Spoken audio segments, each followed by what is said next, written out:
Now, what we're going to move on to next is adding some top end, like I say, right? And the way we do that is if we play this A shape that we have been using so far, what we need to do is try and add this little finger on the 5th fret first string. Okay, now it's still an A, we're just playing an A, but we're adding a little bit of top end. So now what we can do is to vary up this blues a little bit and make it a little bit more interesting, is to play a kind of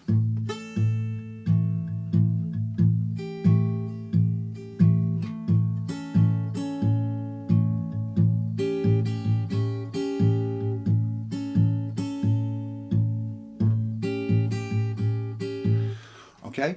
So what I'm doing here is I'm going between this A and this A7. And you'll hear that the bass doesn't stop. Now that's probably one of the things that you're going to find, you know, a real challenge when you start to do this. Because when you put this top end in, your bass wants to stop when you're starting out on this type of thing. So just bear with it, it's like anything, it's just time, and if you just persist with these things and just keep practicing, you can do any of this stuff, alright? So bass is going like this, and we're going, important to watch the right hand here because we know what the thumb is doing, right? But now we're trying to introduce either just the index finger or the the middle and the index finger. So you can play, if we're just using the index, it would be like this.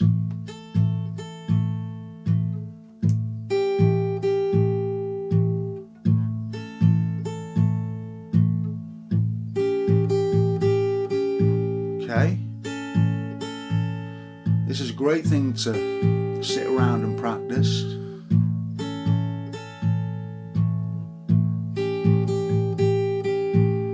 In whatever form you want.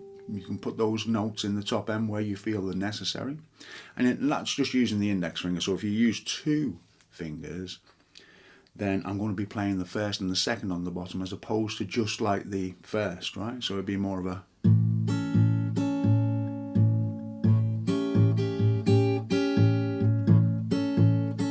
It's very important to notice that I'm still dampening the strings, alright, because that gives it that authentic sound as well. Now moving on to the D chord, which we now know the shape of, which is this shape, right? What we're looking to do now is where we were playing the 5th string for the bass for the A chord, now we're going to be switching it to the 6th string, this F sharp note here, 2nd fret, 6th string. And we're going to stay away from the bottom string here, and we're going to play the 2nd and 3rd strings if we can, alright? So it's going to be more of a...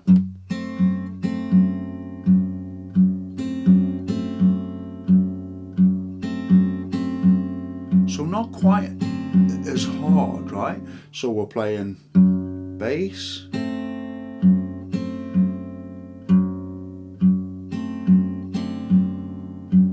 type of idea. And when you can combine it with that A,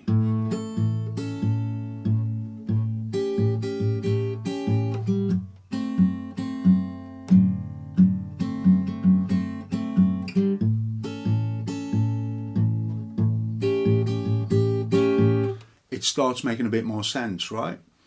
And then the only other chord is the 5 chord that we haven't looked at, which would be the E major. And like I said, if we put the little finger down on the 2nd string of the 3rd fret, then we have an E7. And also it's quite a handy little thing to take off our index finger of this 3rd string on the 1st fret, because we get this, which can be a nice sound. It's like a hammer-on. So I'm plucking the 3rd string when it's open and my finger's off, and then putting it down. So once you've done the hammer-on, hitting this bottom string sounds quite nice. So you get a... to the D and back to the A. So let me put it all together and then show you how it can sound once you're kind of getting familiar with it and you start getting some of these techniques down. Right, so we start with our A major, long A like this, A7,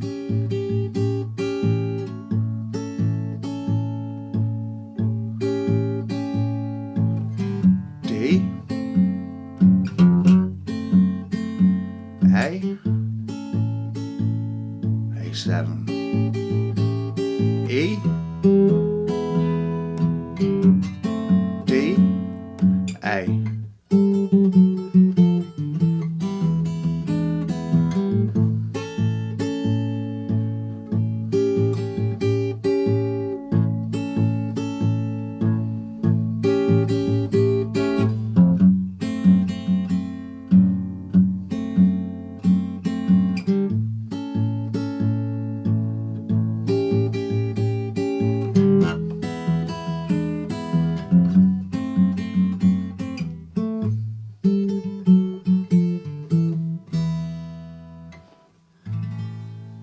just one final thing I'd like to mention just before we finish off, and that is with this long A position, some people struggle initially to be able to play this because it's quite a stretch, okay, to play that position. Now, rest assured that you will be able to do it in time with practice, okay? Our hands get to be able to reach further. Now, one thing you can do to help yourself in this way is to take a capo and say place it further up the neck. So let's just say on the 5th fret there, right?